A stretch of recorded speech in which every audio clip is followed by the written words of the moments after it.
Hey guys, welcome back to the beginner lesson series. In this video we are going to be walking through and playing a D bar chord scale. Again, if you are starting here, I highly recommend going back to the previous videos. In particular, the first one about tips on playing bar chords, just so you're kind of thinking about that stuff as you're going through these. The E bar chord scale video, I provide more tips and explanation about everything. So I'm not doubling and tripling up on all of that in each of these videos. Highly recommend at least going and watching the beginning there. And so I'm going to be walking through this one a little bit faster, but try to cover as much of that as possible. So, but if you've watched all these videos, you know the process by now. So these are all going to be based off of D shapes, so 4-string chords: D major, open, 2, 3, 2. D minor, open, 2, 3, 1, and D7, open, 2, 1, 2. Now the cool thing about D bar chords, I put that in quotation marks because we're not actually playing a bar. There are some D chords where you will certainly, or D shapes I should say, where you'll certainly be using a bar, but for these, we're on 4 strings and we're the only string that we're taking care of with the index finger is string 4. So we don't need to mash all 4 strings down, or even more than that. I see some people play, like a D major shape and they try and bar all 6 strings.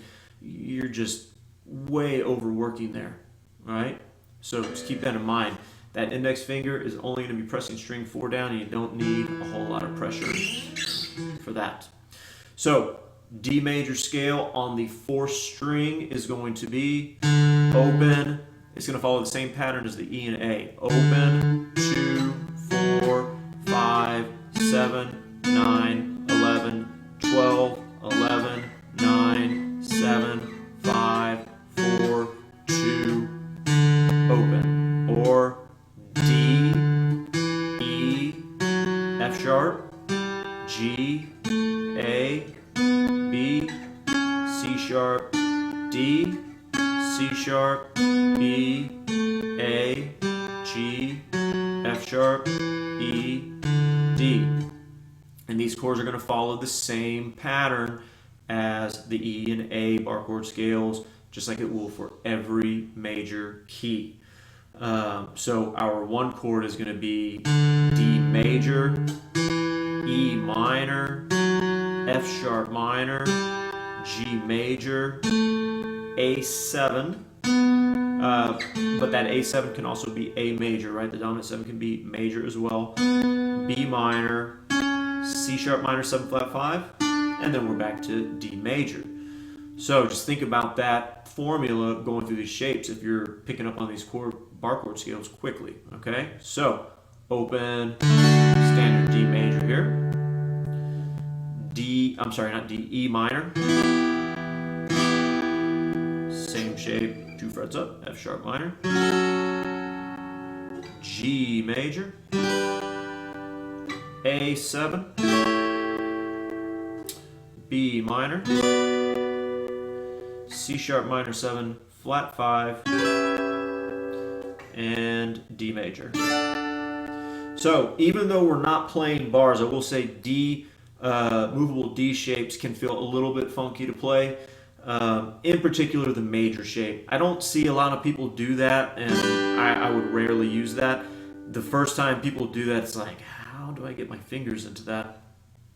What I recommend is putting fingers 2 and 3 on their respective strings, and then just putting that pinky down, kind of making it one of the last things we think about. If we think about the pinky first, then it makes the hand act all weird.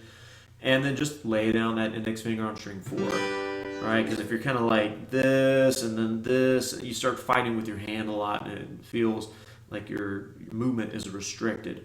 So play around with it, but that would be my recommendation. 2, 3, tap the pinky down, tap that index, and then you can play around with like wrist and thumb position from there. But like I said, really good shape to visualize and know a lot about, because it there's triad shapes and dyads, double stops, all kinds of things that it'll help you with in terms of visualizing on the neck, but I don't see a lot of people use that particular shape very often.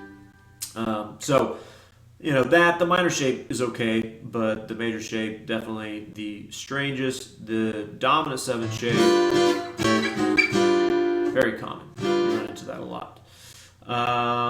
So let's go through that in more detail. D major, open, 2, 3, 2, and E minor, 2, 4, 5, 3, F sharp minor, 4, 6, 7, 5, G major, 5, 7, 8, 7, A7, A dominant 7, 7, 9, 8, 9, B minor, 9, 11, 12, 10, C sharp minor 7 flat 5. I'm actually using a finger 2 bar here, so I'm on strings 4, 3, 2, 1 like the other chords, but fret 11 and then 12, 12, 12.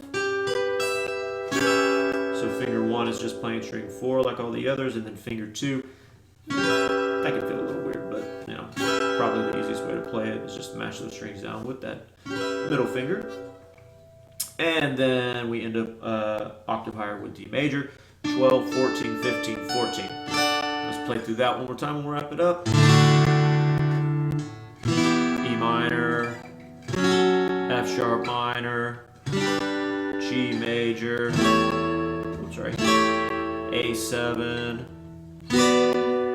B minor, C sharp minor 7 flat 5, D major, C sharp minor 7 flat 5, B minor, A7, G major, F sharp minor, E minor, and D major. So these shapes without string 4 get used a ton.